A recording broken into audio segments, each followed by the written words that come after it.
Hello everyone, this is Eitri, and welcome back to another episode of Fire Emblem Heroes. So of course we've already summoned on Legendary Eitri and Mythic Thorr's banner, so now of course we have to tackle their... They call it a Bound Hero battle map. It's kind of similar to when Triandra and Freya came out. We're just going to still call it a Mythic / Legendary Hero battle map. But pretty straightforward shenanigans here. We have to take advantage of enemy spawns and shenanigans we can pull off with this team to make everything work. So pretty straightforward. The one wrinkle compared to a lot of clears is we're actually running Wings of Mercy for once on Legendary Azura, because that we basically need it for just one turn, but it's the only turn that matters. And we're running Defense Tactic here, as you'll see for Nino in a particular instance, because originally I was trying out Res Tactic for Adult Tiki, but it turns out that it's not necessary. So that's pretty cool. We're gonna start out with a pretty straightforward turn 1. We're just going to buff up Nino and take out this Axe Cavalier. One of the things that we always struggle with in these battles is special acceleration. So it just turns out that we're okay to do things with Flashing Blade. We don't need extra stats, which means our acceleration problem is generally solved, which is nice. But thanks to Dragon Fang, Nino can one-round KO this Red Flyer. And we are also set up against the Blue Mage and Blue Lance Flyer, Blue Wyvern Flyer. I don't know what, Lance Dragon, there we go. With Vantage, we can pick up one-shots on both of them, and this allows us to get up Dragon Fang, which is relevant here because Thorr, unfortunately, has to have a Buddy Cleric log, which deactivates her weapon's effect that neutralizes Nino's field buffs. So we can just casually set ourselves up here to pick up the one-shot on Thorr with Dragon Fang. Feels bad, man. But that's how it goes. We actually can one-shot Thorr without our field buffs, but we need a different team for it, so we're not going to do that. And also, in an AI manipulation thing here, we do attack from here instead of here because we need to force the Sword Knight to move towards Nino for a future turn. It's very interesting how this all works out. We get hit by Flash Plus, but it doesn't matter here. Adult Tiki is going to get doubled, so she procs Bonfire and picks up the one-round KO. And as you can see here, Res Tactic is not necessary to survive here, so we can just greed with Defense Tactic and call it a day. Now the enemies are incoming, and we're kind of running out of space, but everything kind of works out for us here. I'm going to start out by taking out the second Lance Dragon here. Now Nino has Dragon Fang back up. So here's where Wings of Mercy comes into play. We can dance and pick up the one shot on the Cleric here, which isn't relevant. I guess we do save 1 HP this way, but the 1 HP isn't going to matter here. And because this Red Fafnir only has Even Tempest, Tiki's safe on this spot, and we're just going to plop Brave Veronica there. And at this point, we've done all the manipulation we need to win at this point. We now will just run.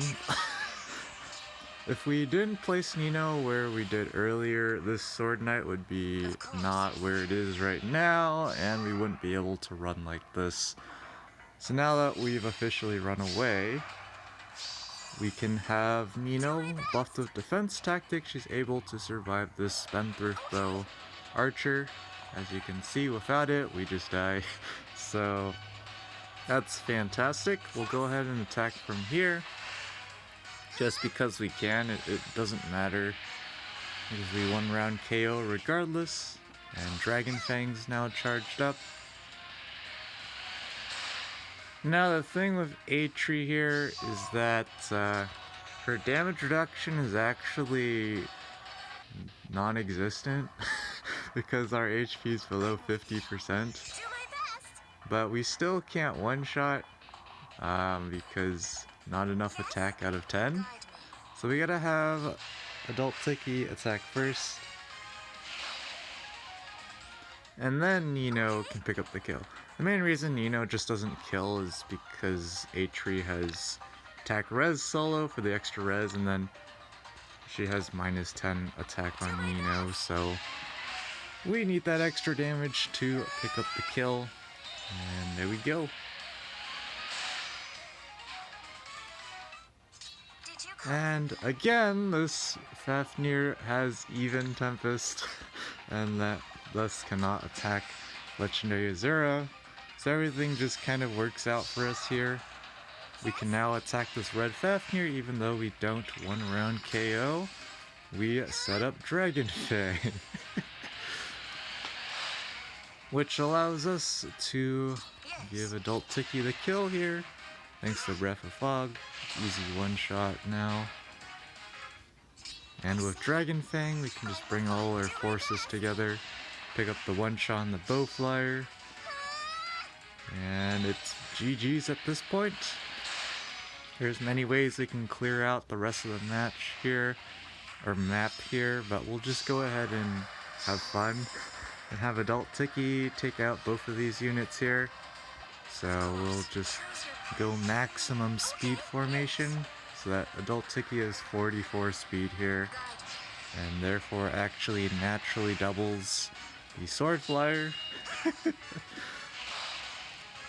Unfortunately, because there is guard, we don't proc our special to kill, but we can just player phase into the Sword Flyer.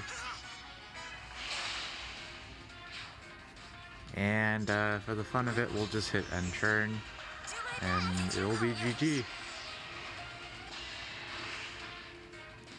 So, pretty cool clear. Definitely some rig stuff going on in the background, but AI manipulation for the win. So, again, it looks pretty straightforward, but the way we got around to it was definitely not straightforward. The number one problem was setting up special acceleration and getting one-shots where we needed to make the special acceleration lineup. And of course positioning. This tile here was kind of annoying for Brave Veronica. Had to figure out a way to get her into safe spots without putting her in a bad position initially for AI manipulation reasons. And so, again, going back to the summoning video, just my thoughts on Thorr and Eitri. They're gonna be fine, it's just they're not going to stand out for long because both of their gimmicks, less so Eitri and more so Thorr, is that they're slow units with guaranteed follow-up attacks. So down the line, I don't feel like that's a great thing to have, or great thing to be reliant on. As we've seen over the course of the game though, stuff like null follow-up isn't rampant enough for it to matter as much, but I think down the line it's going to be an issue. Eitri is just going to be super pseudo-bulky because her base kit does inflict -14 attack on enemy units, and she also gets Divine Recreation's damage reduction, which can be pretty nice. I definitely can see her surviving one shot from archers, definitely not 2 shots if they have a reasonable attack stat, but again, -14 attack against effective damage is pretty solid. But yeah, overall, I don't know what to really think down the line. It's just something where we'll have to see, but I feel like if Eitri and Thorr were like swapped, so Eitri was the mythic and Thorr was the legendary hero, maybe things would have been interesting, but Thorr being a legendary hero during fire season would be moderately suspicious, I guess, so I guess Thorr is just in a bad spot in general. She'll be fine though, at the very least for support, and she does have a decent attack stat and effective damage. So, and I guess she does have at the very end of the day, she does have the acceleration of special trigger, so that'll always be valuable with World Breaker. But anyways, enough rambling like usual. That's gonna be it for this episode. Thanks for watching. As always, this is Eitri, and hope to see you all next time. Bye!